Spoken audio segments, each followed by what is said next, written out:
Hi, everyone. I hope this finds you doing well. I just wanted to take a moment to invite you to visit the website at Mindset Matters Podcast 1. That's the number 1.com. There you'll find the blog that has pictures that go with each episode.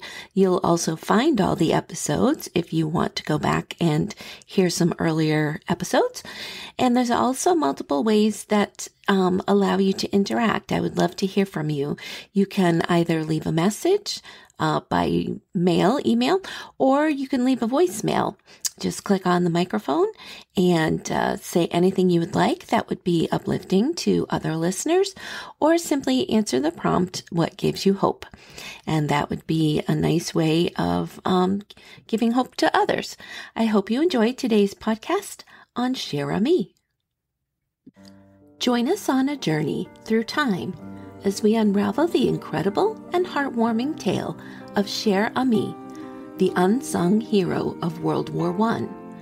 In this episode, we fly into the skies and explore the extraordinary exploits of a brave little messenger pigeon whose courageous feats went beyond the call of duty. Get ready for a soaring adventure filled with war, compassion, and the astonishing resilience of one unforgettable bird.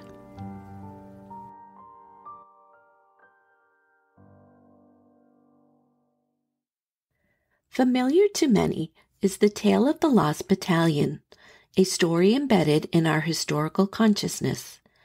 However, often overlooked is the remarkable contribution of a pigeon named Cher Ami, whose significance in the annals of World War I remains less widely recognized. This diminutive bird emerged as an unsung hero, playing a pivotal role in the unfolding events that went beyond the general knowledge of the battalion's ordeal. For those of us who may need a little history brush-up, like I did, on the Lost Battalion, let's briefly talk about what was happening in this time during World War I. The moniker Lost Battalion designates the 9 companies comprising approximately 554 men from the U.S. 77th Division. These soldiers found themselves isolated by German forces following an American offensive in the Argonne Forest in October of 1918 during World War I. Around 197 individuals lost their lives in combat, with roughly 150 listed as missing or captured prior to the rescue of the remaining 194 men. Major Charles W. Whittlesey served as their leader throughout this challenging period.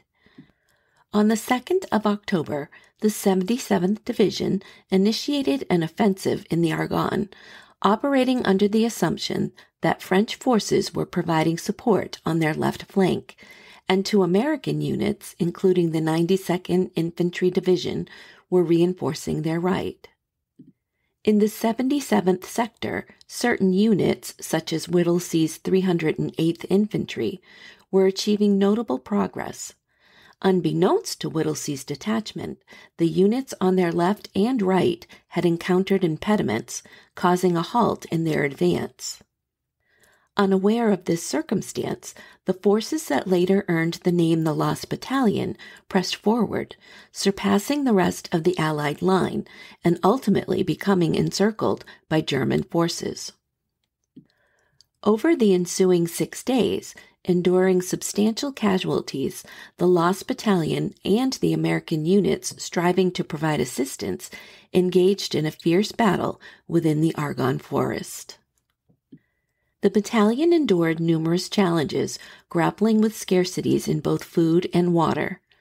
Access to water required perilous crawls under enemy fire to reach a nearby stream. Ammunition supplies dwindled, and communication hurdles surfaced, occasionally subjecting them to artillery bombardment from their own forces.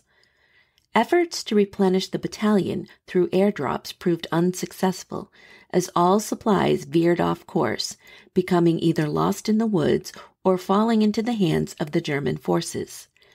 As each messenger dispatched by Whittlesey either became disoriented or encountered German patrols, carrier pigeons emerged as the sole means of communication. Due to their distinctive homing instinct, carrier pigeons have historically served a crucial function in warfare, functioning as military messengers, and with advancements in technology, even photographers.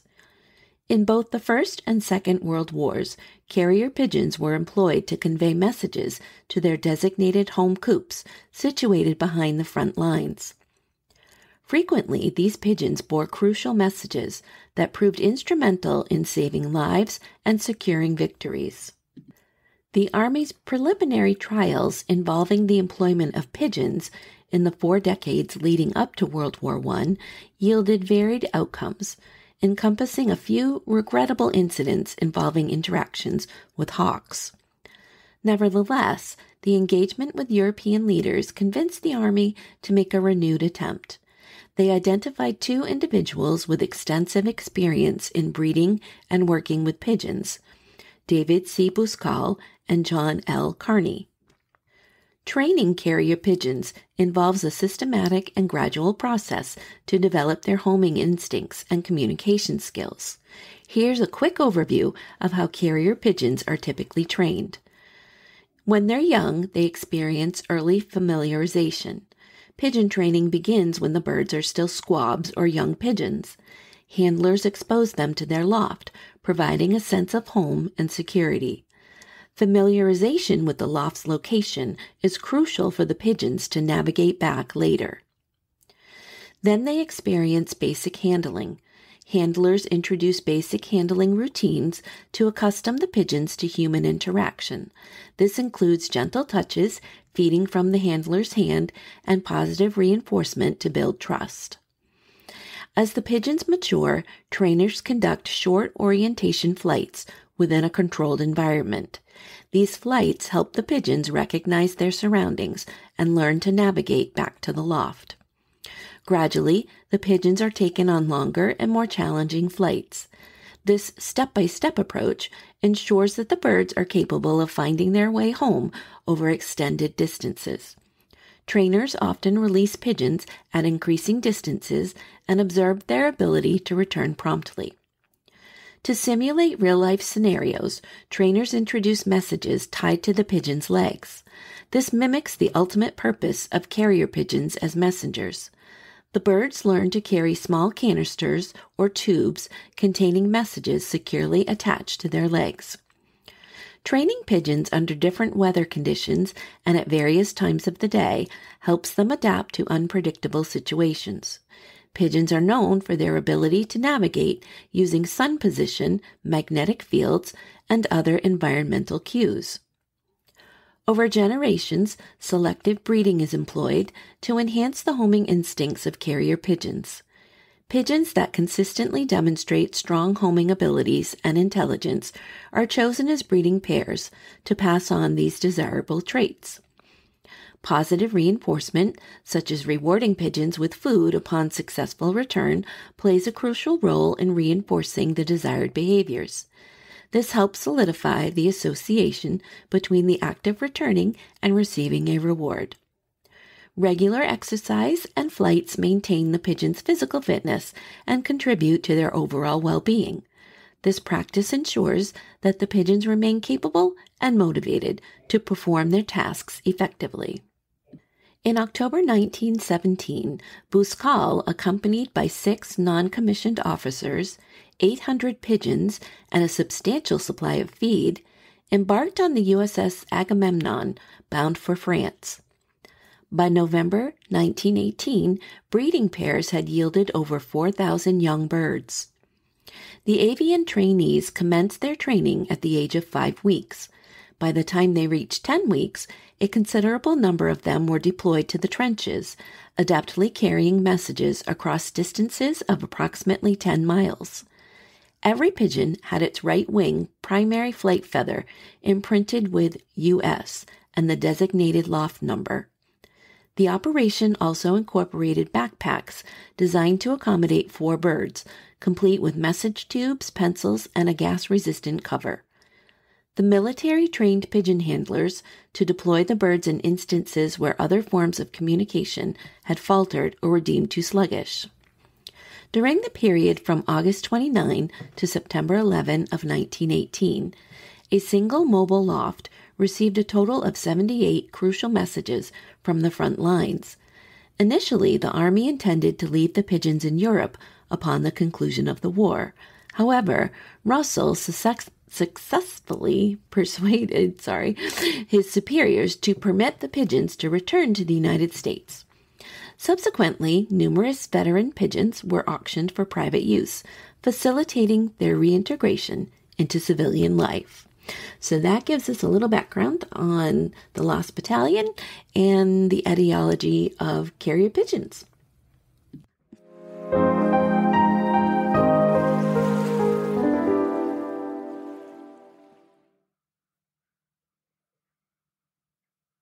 Cher ami, a male pigeon, whose name means dear friend in French, was part of a fleet of nearly 600 carrier pigeons utilized by the U.S. Army Signal Corps in the First World War. Despite the progress in communication technology during the conflict, carrier pigeons remained invaluable.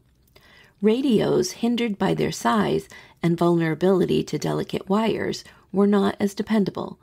Additionally, the deployment of new wires was not always a swift or safe option in certain situations. Although not widely embraced as a conventional means of communication, pigeons demonstrated their reliability. The typical homing pigeon boasts an impressive flight speed of around 50 miles per hour, rendering them a swift and efficient method of communication. However, despite their speed, these pigeons were frequently targeted by enemy gunfire, diminishing their popularity as messengers. Indeed, German machine gunners underwent rigorous training to detect and eliminate these birds using their lethal MG-08s, capable of firing over 500 rounds per minute.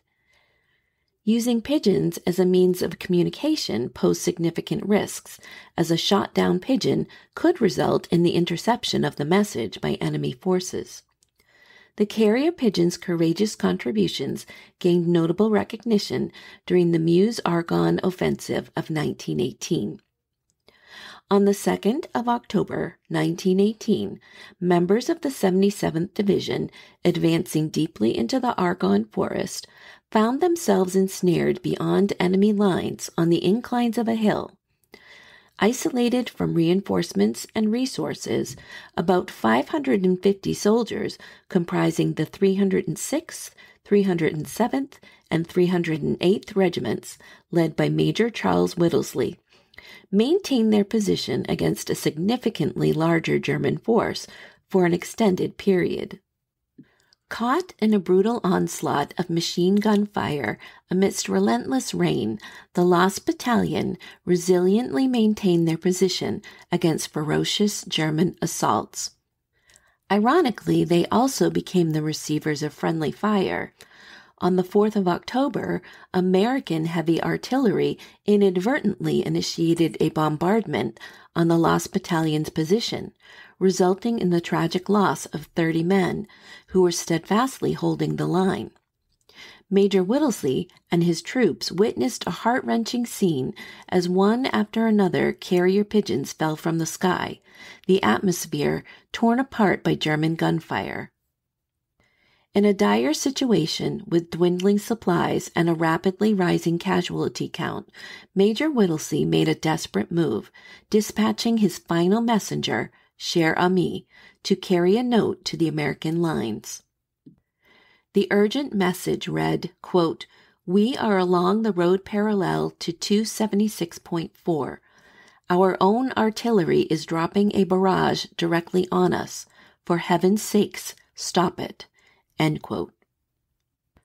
Surrounded by relentless gunfire from every direction, Cher ami became the Lost Battalion's last hope for survival on that hill. The stakes were high, and the fate of the trapped soldiers rested on the wings of a courageous pigeon. With fearless determination, the valiant bird soared directly into the hail of German gunfire, deftly maneuvering to evade bullets in its path. However, luck proved fleeting as Cher Ami succumbed to a chest wound shortly after taking flight, leaving American soldiers in dismay as their final beacon of hope plummeted to the ground. Yet, defying all odds, Cher Ami miraculously rose again. Battered but not undeterred, the resilient little bird ascended once more, bravely confronting successive volleys of gunfire. Against all odds, Cher Ami soared through the air, covering an impressive 25 miles in just about half an hour. Despite arriving at the base heavily wounded, the tenacious pigeon defied the odds and emerged from the perilous journey alive. The heroic efforts of Army medics managed to snatch Cher Ami from the clutches of death, but the toll on the brave little pigeon was evident. His right leg barely clung to his body, and a shroud of darkness enveloped one of his eyes. Yet, in a twist of fate, Cher Ami's daring delivery wielded unparalleled influence. It coerced the artillery to halt its barrage and adopt new firing coordinates, steering clear of the perilous vicinity of American lines. The following day witnessed a rain of shells pounding German positions, alleviating the strain on the battered 77th Battalion, and tipping the scales in favor of the American forces. By October 8th, 194 men successfully returned to the American lines, their salvation attributed to the sacrificial efforts of Cher Ami. In recognition of his pivotal role in rescuing the 77th Division, Cher Ami earned the esteemed Croix de Guerre, a prestigious military accolade from France that commended his extraordinary bravery on the battlefield. General John Pershing, at the helm of the American Expeditionary Force, expressed, quote, "There isn't anything the United States can do too much for this bird," end quote, underscoring the profound gratitude for Cher Ami's remarkable service. Returning to the United States under the watchful care of its trainer, Captain John Carney, Cher Ami's journey took an unexpected turn. On June 13, 1919, the courageous pigeon took its final flight, departing this world at Fort Monmouth, New Jersey. Despite this farewell, Cher Ami's legacy endured as its body was meticulously preserved and bestowed upon the American government with the reverence it had rightfully earned.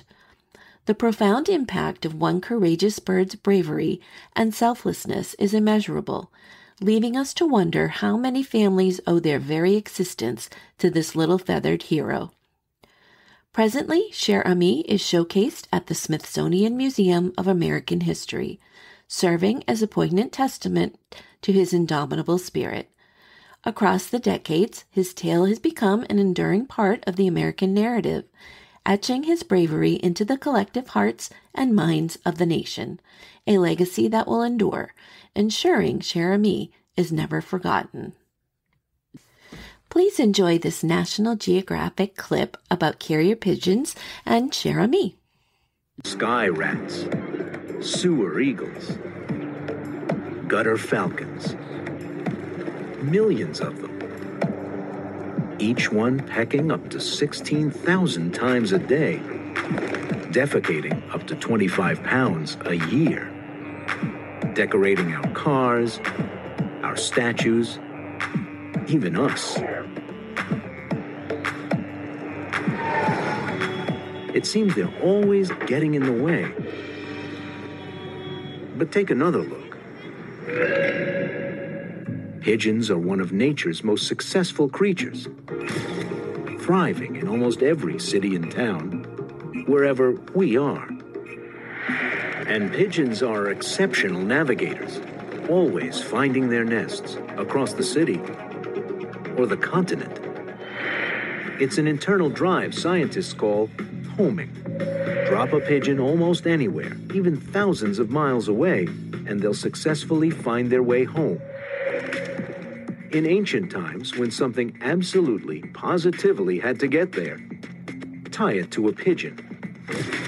In wartime, pigeon messengers were fast, dependable, and nearly impossible to intercept. 95% of pigeons used in combat successfully delivered their message. More reliable than radios on the battlefield. A World War I pigeon named Cher Ami took enemy fire in his chest and lost a leg.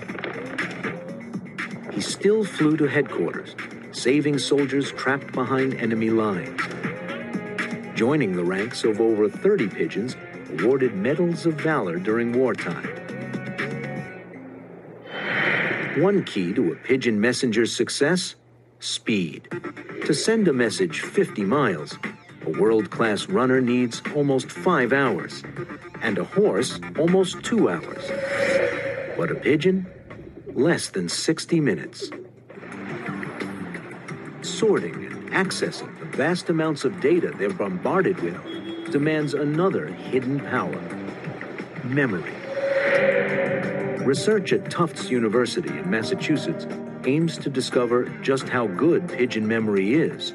Psychologist Bob Cook's been working with one special pigeon for 8 years. This is Linus, the master of memory, the pigeon of particulars. Knows up to 1,000 images. So this is the testing chamber that we use to study the intelligence of pigeons. Inside the chamber is a touch screen that the pigeon pecks at to let us know what he's doing. 2 food trays flank a touchscreen video display. Each picture releases food into one of the trays. Both will illuminate, but Linus must remember which tray is assigned to which picture. And he reliably does, for over 1,000 images, remembering to turn right or left depending on the picture. They're remarkable vision machines, they're remarkable memory machines. You know, they do this all with a brain that's really not much bigger than a thumb. I hope you enjoyed that audio clip from National Geographic. If you would like to read more about Cher Ami, there's a great book titled Cher Ami and Major Whittlesey, a novel. And you can buy it in paperback form or also as audiobook. And in that form, it's very entertaining to listen to. It's narrated by Juliana Canfield and Noah Michael Levine. And it's heartbreaking and funny the way they present the book. There are a lot of children's books about Cher Ami, but I chose this one because of the illustrations. They were beautiful. It's Cher Ami, based on the World War I legend of the fearless pigeon. And that came out in 2022, written by Miss Potter, and the illustrator is Giselle Potter. Perhaps they are sisters, I'm not sure. But it's a nice book for kids and very well illustrated. Our quote of the day comes from F. Scott Fitzgerald. He says, quote, "It's a funny thing coming home. Nothing changes. Everything looks the same, feels the same, even smells the same. You realize what's changed is you." End quote. I hope you enjoyed this episode of Mindset Matters, The Courage to Continue. The next episode will be on Christmas Day, and I'm excited about it. I'm going to change up the format completely, and it will be a little bit of everything, short stories, poems, a song, all of it designed to uplift and celebrate the day when hope came into our world. So I hope to see you then. Thank you for giving your time to listen to this episode of Mindset Matters, The Courage to Continue. You are of value. You are loved. You are not alone. If you are struggling with thoughts of suicide, help is available. Dial 988 24 hours a day for free confidential support. If you are not in crisis but need support, please feel free to reach out to me at the email mindsetmatterspodcast1@gmail.com. Again, that's all lowercase, mindsetmatterspodcast1@gmail.com. Remember to change your day by what you think and say. We'll see you next time.